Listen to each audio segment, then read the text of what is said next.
All right, I think we are good. Um, well, welcome everybody to our second webinar in our series leading up to our Human Powered Health Half Marathon. I'm Max Walker. I'm the operations manager at Human Powered Health. I've got my degree in kinesiology, and I'm also a strength and conditioning specialist. And so with this webinar today, we want to talk about nutrition, help you guys understand and ask questions to Rasa Troup, who's an RD in our performance network, as you prepare for that half marathon, thinking about fueling for your training, and then how to um, manage your tactics during that race. So Raza, if you want to introduce yourself. Wonderful. Thank you, Max. I just wanted to acknowledge and appreciate people who showed up today in this webinar. I am a dietitian, sports dietitian, worked in this field close to 20 years in various settings. And I'm very excited to collaborate with Human Powered Health and their wonderful lab and staff. And today we're going to spend about 30 minutes or 40 minutes on this particular webinar. And we'll try to be interactive, so you can ask questions during the conversation, and we'll try to simplify nutrition. And I hope everyone can see us and hear us okay. And let's start. Yeah, and for those that have questions, feel free to just toss those in the chat. I'm managing that, so I'll try and get those questions answered. And if we don't get them answered, we'll reach out to you after the webinar and make sure that Raza has a chance to give you a good in-depth answer. But yeah, Raza, if you want to kick us off and kind of give us a high-level overview of what is the best diet for our runners training for this marathon.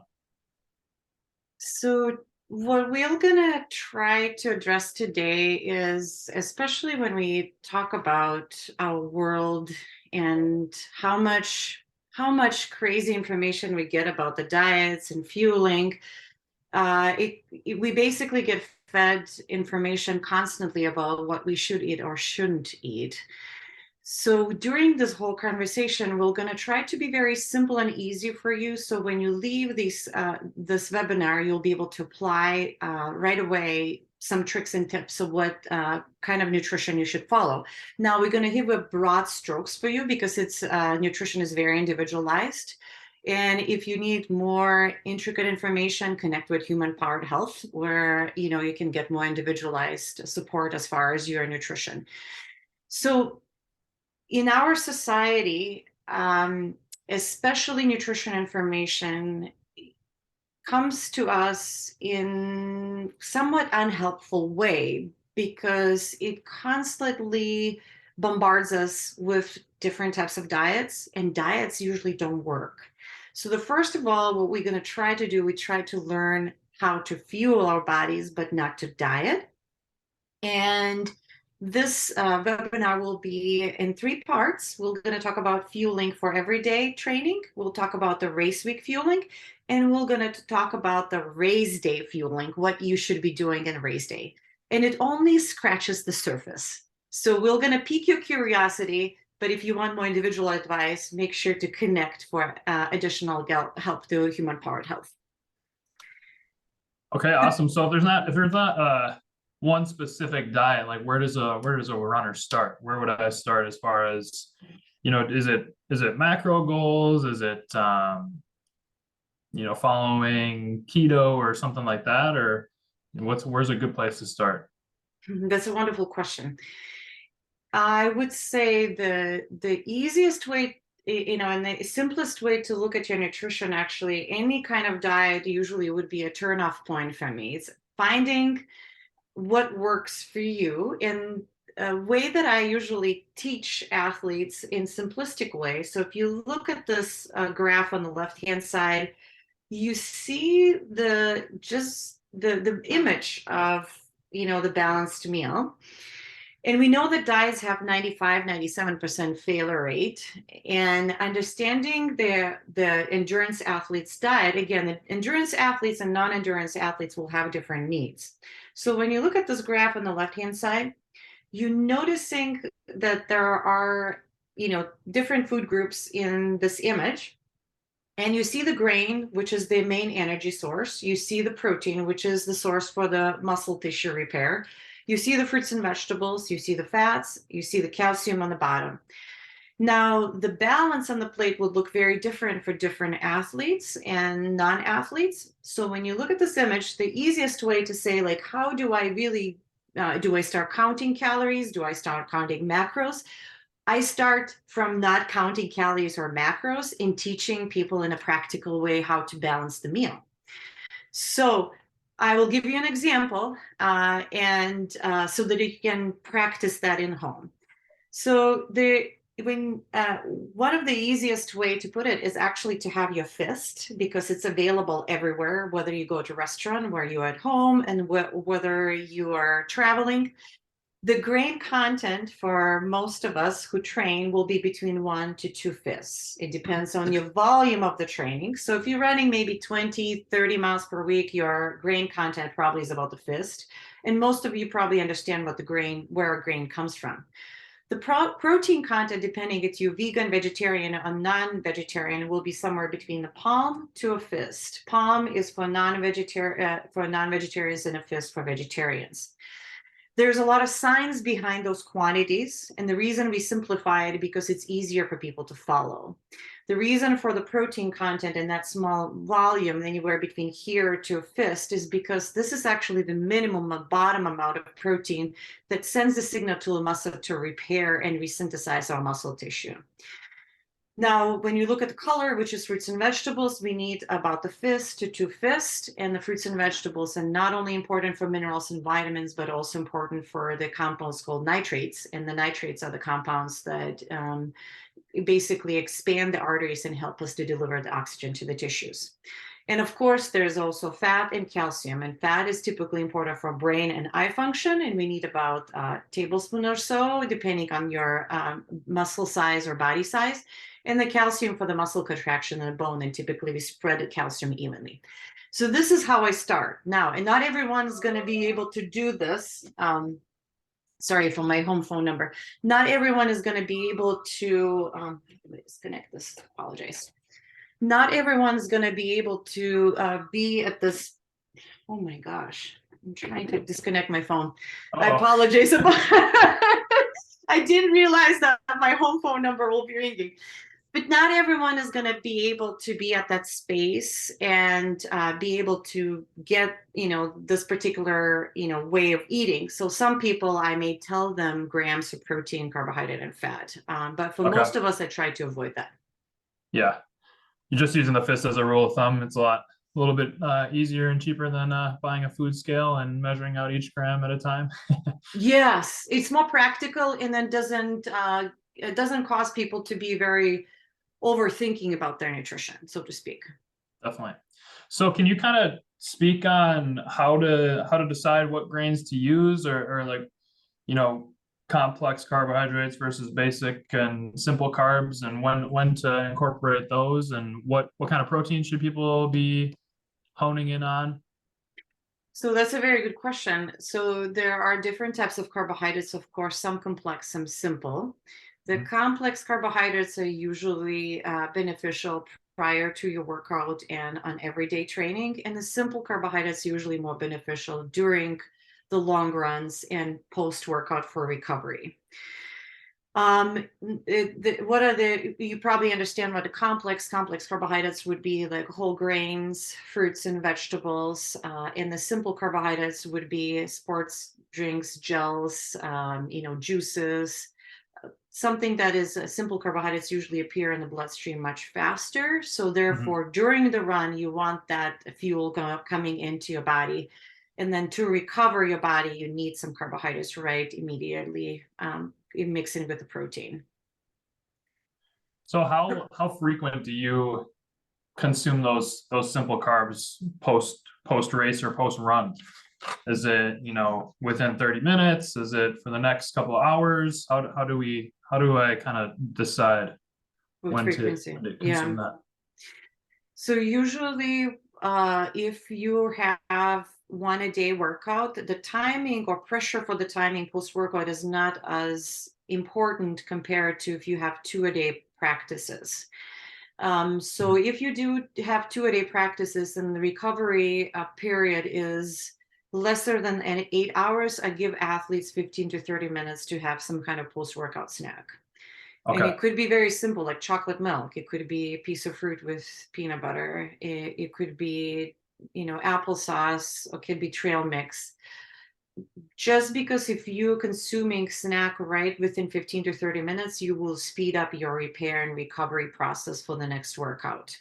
Right. But if you have only one session a day, that time pressure becomes a little bit less important. So if you finished your workout and it takes you about an hour or so to get to, home to eat the meal, it gives you sufficient time. So I would not be going crazy and rushing to get the post-workout snack. Okay. So if I do a run in the morning and I'm not planning anything in the afternoon, just making sure that I'm getting those in my breakfast, lunch, and dinner, or throughout the day, however, is that's sufficient? Correct. A Okay. very frequent mistake when people don't eat breakfast sometimes when they do endurance, especially the runners typically don't get enough.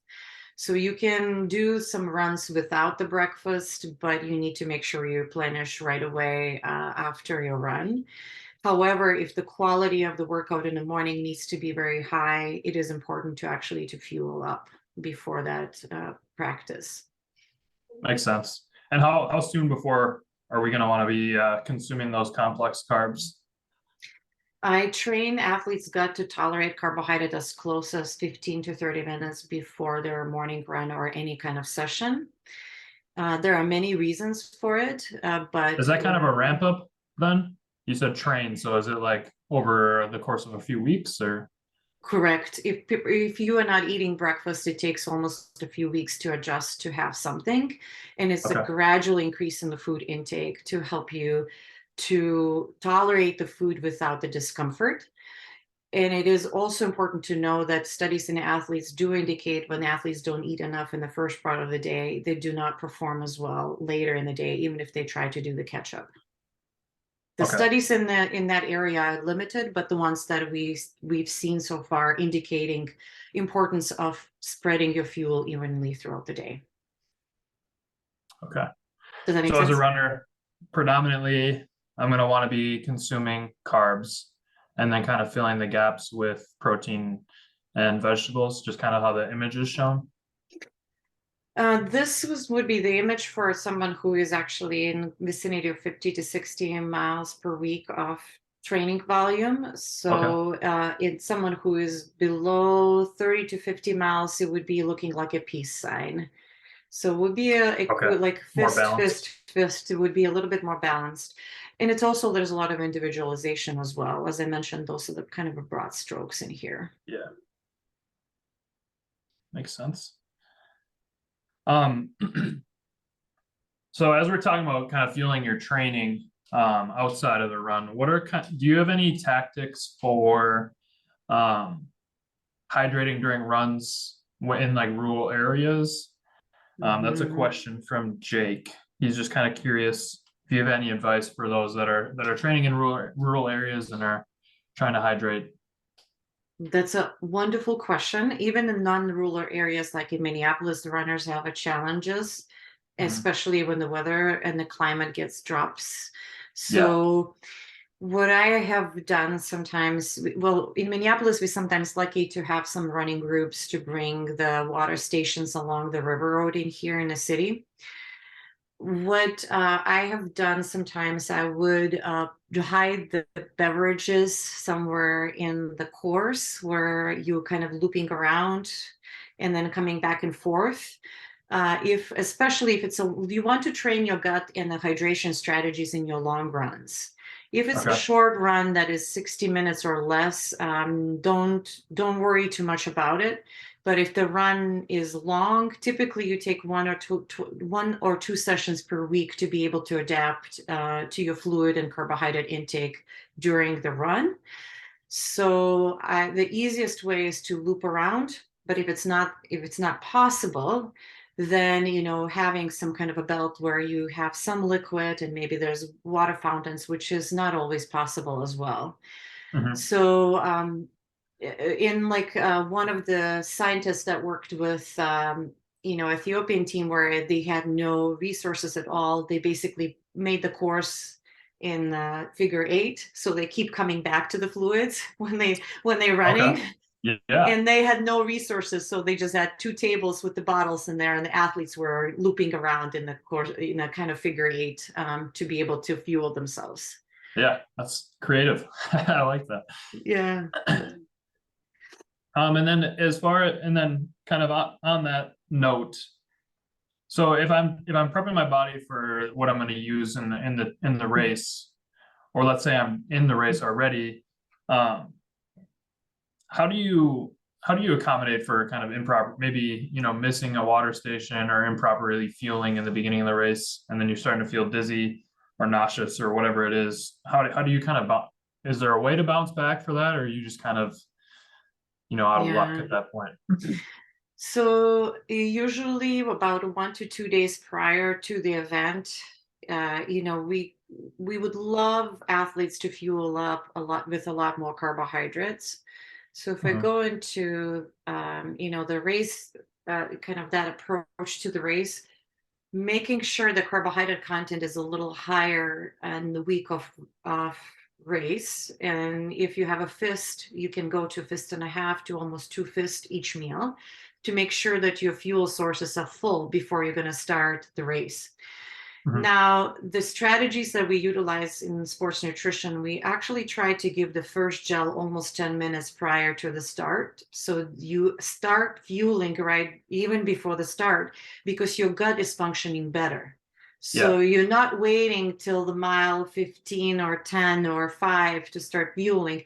You start about 10 minutes, and it helps avoid this kind of like drop in blood glucose that can happen in the first few miles. Hmm. So that warm up and that carbohydrate intake 10 minutes prior to the gun goes off could be helpful. Again, there's a lot of individualized responses, but I'm giving you ideas of what majority athletes were able to tolerate. For sure. And then if the race goes on and you miss some of that, I don't want it to be rattled. I want you to continue to try to even small sips and swishing carbohydrate containing beverages in the mouth and swallowing. If the gut is not functioning and you start having diarrhea or any kind of vomiting, even swishing carbohydrate and spitting carbohydrate out could help your performance because the brain is registering that carbohydrate and goes into the area of the brain that registers fatigue. And in the research, we call it the brain sensing. So there are Hmm. receptors that will register carbohydrate and help you to at least to feel less tired with that strategy. But Okay. whatever hits you, I want you to roll with it because there's two main mistakes. Either we don't going to have enough carbohydrate or too much carbohydrate. Not enough carbohydrate will make you run out of fuel. Too much carbohydrate will give you GI distress. Also, not enough fluids or too much fluids. That's another mistake. So those are the two main mistakes. And practicing strategies, understanding what fluid losses that you have in the race and what type of carbohydrate and how much you can tolerate is very, very important. And that happens once or twice per week in your long run training sessions. Okay, so you kind of find that balance of between too little and too much in the training prep. Correct. And then you're trying to use the products that you're going to use in the race. You're Okay. trying to stimulate the environment that you will have in the race too. So do you have any advice on what products to use or what products to try if somebody's got GI distress versus somebody that, Mm-hmm. just can't it's just, not the gels aren't palatable or they can't chew gummies while they're running or whatever it is. What kind of do you have like basic rules of thumb to try and figure out what's going to be best for you? Yes. So the simplest solution is, so when we talk about the carbohydrates during the race, we trying to train your body to tolerate close to 60 grams of carbohydrate per hour in the race. And that usually happens when your race lasts longer than an hour. If the race is lesser than an hour, that 60 grams can go to 30 grams per hour. So Okay. so what type of product you can eat I have seen people tolerate it, so I'll give you some ideas and options to try. Some athletes are able to get carbohydrate via sports drinks, and you can actually make sports drinks more denser than that recommended.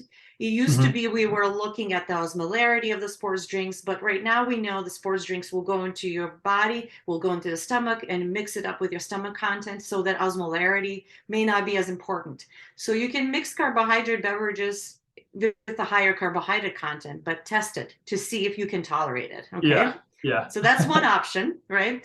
And then you see in the bottle, usually like any of the sports drinks, they have 25 grams or so per like 12, 16 ounces, depending on what type of sports drink you're looking into. So you can actually make, double the amount of the carbohydrate. So that would be one option if you just want to do sports drinks. Another option could Okay. be you can have a gel or two. Each gel usually contains 25 to 30 grams of carbohydrate.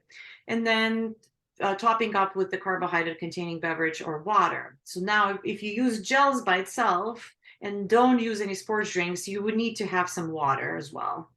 Um, you can So the use first simple, option you're saying put the gel in the carb drink or in the sports drink, or are you saying get a carb drink, mix it with the sports drink, yeah, and then just use that?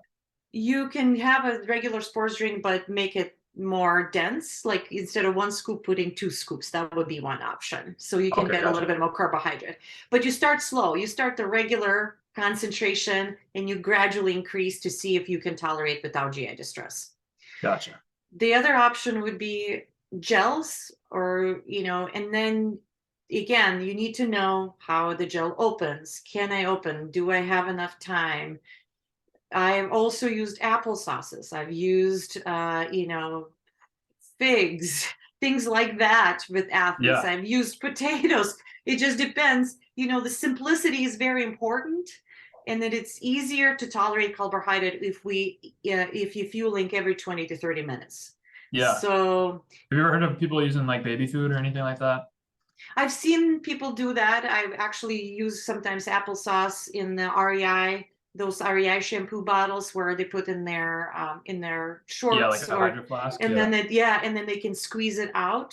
So baby food, fruit snacks, the real food. It could be bananas, but again, the real food may be a little bit more messy. That's why we use gels, gummies, Right. even. And then if you choose to use any kind of bar, try to do the bar that has carbohydrate. Not make sure that doesn't have protein in there, just because the protein is not as essential as carbohydrate during that race. Okay. Yeah, Did it it makes sense. I answer mean, your question? you want that energy fast, right? It's not about feeling full or Exactly. starting that repair process. It's about, get energy and get through the race. Correct. So you need to make sure that that carbohydrate gets into the bloodstream, into the brain, into the muscle. Okay. So you kind of touched on this a little. I think you have a graphic as well, but I've got a question from Missy, and just to clarify for her, could you just back up and go through fueling and like how that changes at different distances?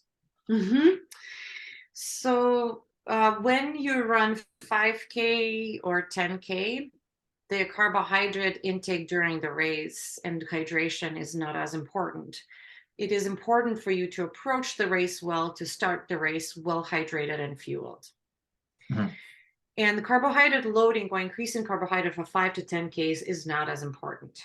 Now, when we get to the half a marathon and then to marathon, the tapering and increase in carbohydrate, tapering and training and increase in carbohydrate by about 25%. So if you're getting the portion size of the fist, you're getting fist and a quarter, fist and a half. If you're tapering and the taper is pretty deep, you may not need to change the carbohydrate content. And then during the race, if the races last about an hour or so, you're trying to shoot to minimally 30 grams of carbohydrate. Now, if Okay. the race goes longer than an hour, then you're trying to lift up your carbohydrate content to 60 grams. Now, the race goes longer than 2 and 2.5 hours, you're trying to get 90 grams of carbohydrate per hour. The amount of carbohydrates that your body can burn is 60 grams per hour, regardless of your body size, whether you're a tiny athlete or a big athlete. Okay. Is that So something that you can train, or is it just kind of, we're all kind of set to that? usually you can stretch a little bit, but not a lot. Okay. So that's when it comes multiple types of carbohydrates. When you look at the sports products, you may see the first ingredient could be maltodextrin. And then multiple types of carbohydrates, like for example, there's a product Nevasecond that has like fructose and glucose mixture, or maltodextrin and fructose mixture. The reason why we're adding fructose to the mixture, because we want to try to burn more carbohydrate than 60 grams in the longer races, because we limit it to 60 grams. And when we add the fructose, there's different transport mechanism that helps us to burn 90 to 100 grams or more of carbohydrates. So Okay. that would be more important for the races that last longer than 2 hours. So we need to kind of train your gut gradually. So you start from 30 per hour, you go to 60 per hour in your training runs, you go 90. And sometimes what we've done with athletes, we go to 90 and 120 in the training runs, and in the race, we go down to 60. So you train your gut, you train your system to uptake that carbohydrate in your training runs, and then the race, you go down to 60. Okay. Interesting. And then, so are you consuming that every hour, or is it like every 15 minutes, every 30 minutes? How often should we be consuming that? And then back to kind of the sports drink versus gel. If you're doing the sports drink, are you also consuming water as well? And is that at the same kind of rate as you're doing the carbs? So the fluid and carbohydrate needs, we need to know both. For the fluid needs, we need to do testing to know how much fluids you're losing. And then when you do the Okay. sports drink, you get carbohydrate and liquid at the same time.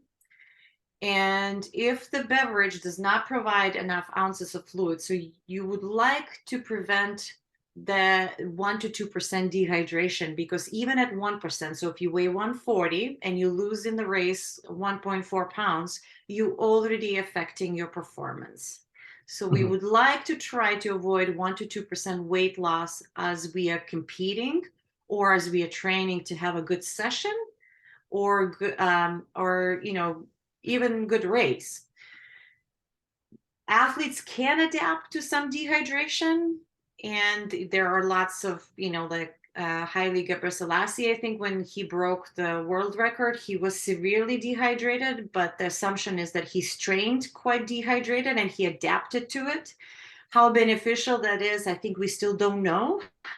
So when basically the two main things that you would like to know, how many ounces per hour your body's losing, so you'll Mhm. know how many ounces of liquid you need to consume, and then how much carbohydrate in that drink, sports drinks, do you have, and then you can calculate. Again, we can help you if you are confused and you want to have additional testing done. The Human Powered Health has amazing ability to test that. Yep. So Yeah, and we got that's sweat testing, and we also do hydration testing pre and post assessments as well. So um, check out our so yeah, website. yeah,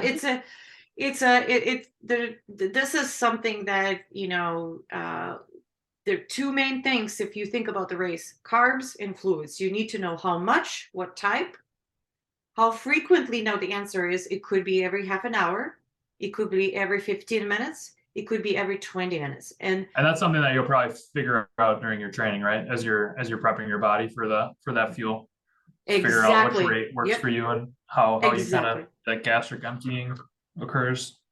Exactly. So the gut can be trained, and the training happens in those long sessions. It's usually 1 or 2 sessions per week is sufficient to train your gut to tolerate carbohydrate and liquid regimen. Okay, cool. And we kind of touched on it a little bit, the recovery piece, more so on the training side of stuff. But so we got through the race, we crushed it. We came into Human Powered Health, got sweat testing. We did everything we could to, mitigate the hydration loss. What next? How quick are we fueling Mm-hmm. with Mm-hmm. those simple sugars? what is that next? How do I set myself up for success in the recovery period, a week after my training, if I just did a marathon, so that I Yeah. can go and start training for my next one? So I will say this is a big question. And what I would say, usually athletes, when they finish the race, they don't feel like eating at all. And I see the same phenomena after the long, hard training sessions. They don't feel like eating at all.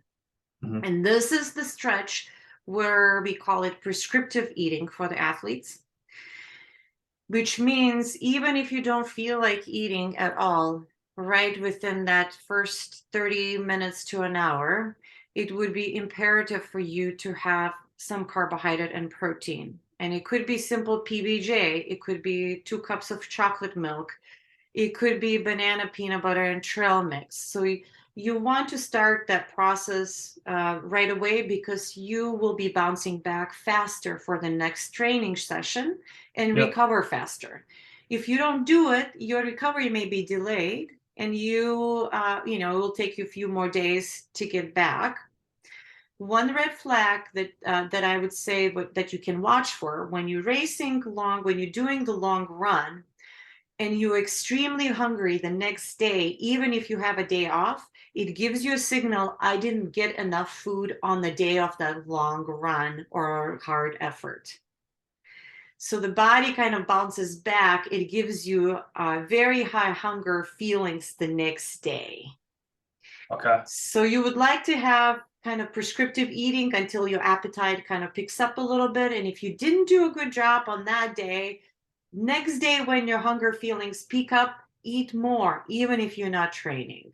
So Okay. your body gives you very accurate signals to sort of to know, like, I didn't get enough. It gives me more signals next day. So don't worry that you had the day off and you feel ravenous. Follow that, because it body adjusts to the lack of fuel on that day.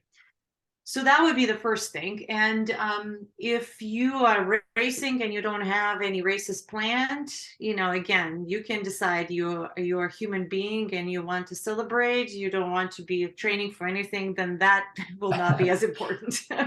So yeah. But if you are Okay. training for if that's a race and then you have another race next week, I would recommend to make sure you start within that 30 minutes and you get the meal 2-3 hours or within an hour, and you keep having a bedtime snack as well. Okay, yeah, that makes sense. And I think you might have already mentioned this, so sorry if you're repeating yourself, but what is that post-race spread? You mentioned banana and peanut butter, or just peanut butter, or chocolate milk. So it sounds like we want some level of carbs, some level of protein, maybe some fat. What does that spread look like? Is it just kind of a mini meal, like how we're adjusting Mm-hmm. during the training, or is Mm-hmm. it something different? So if ideally, I would like athletes to get the regular meal, but they don't Right. feel hungry, and they probably just, putting their shoes on, cooling down, and they have to drive home or to go to the hotel. So you try to get some protein, and I try to shoot for 20 grams of protein, and usually like 2 cups of chocolate milk can get close to that. And then peanut butter jelly sandwich, again, it will give peanut butter, will give some protein, some fat, and then we want carbohydrates close to like 50 grams or even more. Okay. If it's a bar that has 20 grams of protein and 20 grams of carbohydrates, so use it. Like, I wanted to make sure that it doesn't have to be perfection. We want to do Yeah. C consistent work, not A plus B work. Um, so Definitely. tip, so typically carbohydrate and protein mixture would be important, and what you crave. It could be like it's only banana and trail mix that you can get in, and if you feel like you nauseous and don't feel good, then snack. Keep snacking until you get hungry, because Yeah. you can push your meal and then you feel very not comfortable. Your GI tract is still not functioning very well. So pay attention to your body. It will give you signals, and then if you need to graze. Okay. So moral of the story is listen to your body Yes. and eat what you can Yes. eat after the race. Okay, makes sense. Correct. Mm-hmm. Mm-hmm. Well, if we have any stragglers as far as questions go, now would be the time. We got about 2 minutes left. Otherwise, this was great, super helpful. Again, this is recorded, so our attendees will get this post when we finish up here, and then it'll be available online in about a week. So anybody who's got any questions, feel free to shout those out in the chat now. Otherwise, Rasa's contact info is here on this last slide, and our website, humanparthealth.com, is there as well. If you're looking to kind of dial in your hydration or understand, your electrolyte loss and your sweat throughout your race, it'd be an awesome opportunity to come in. We also have a wide variety of tests, not just run specific too. So feel free to check us out. Otherwise, thanks for attending, and hopefully we can see you guys at the next webinar.